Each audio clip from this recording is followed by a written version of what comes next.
Let's come to the last topic of session 2.4, which is capacitance of a parallel plate capacitor having dielectric slab of thickness T between the plates.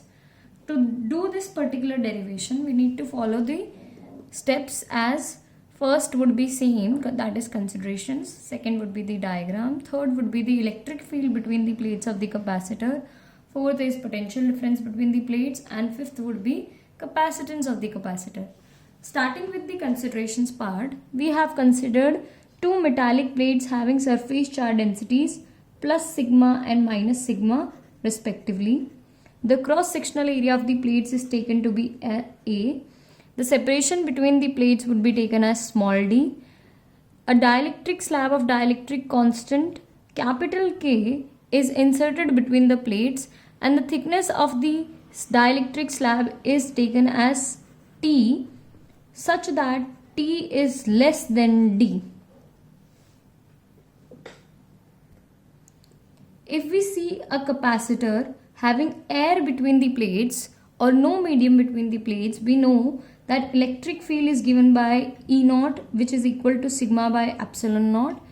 V naught, that is the potential difference between the plates, is given by E naught into D. So that would be equal to sigma D divided by epsilon naught.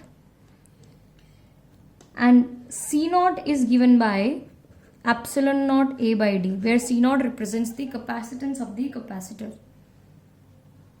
But with dielectric slab and that too of thickness T, what would happen? Let's see that. So the electric field outside the dielectric is given by E naught, which is equal to sigma by epsilon naught.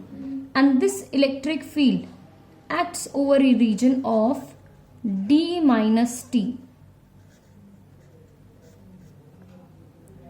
The electric field inside the dielectric is given by E, which is equal to E naught by K, as we have studied in session 2.3.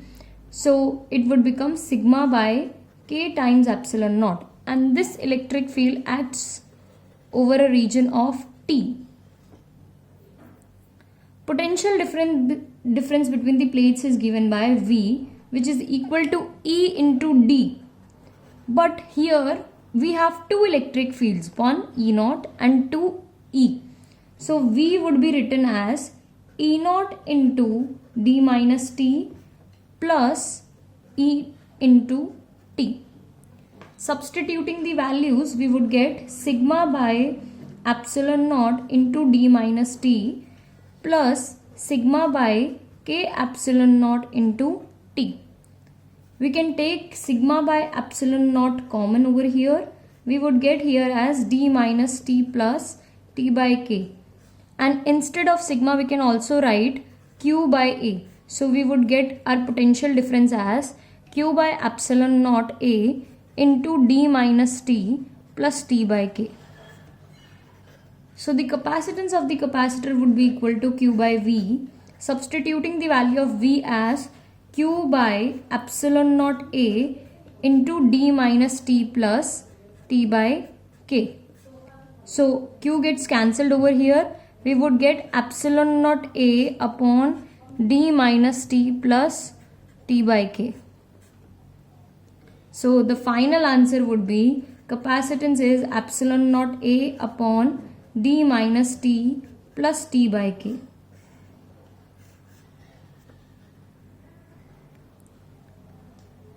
Now there are some special cases related to this topic.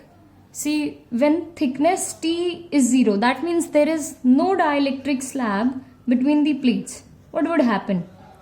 So in the given formula, we have derived that C is epsilon naught A upon D minus T plus T by K.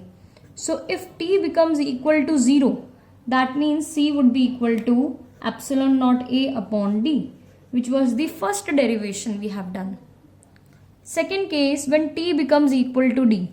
So when T becomes equal to D, D minus D would be equal to 0. C would become epsilon naught A upon D by K, which means it is equal to K times epsilon naught A by D, which was our second derivation. That is, if dielectric slab covers the complete area, complete separation between the two plates.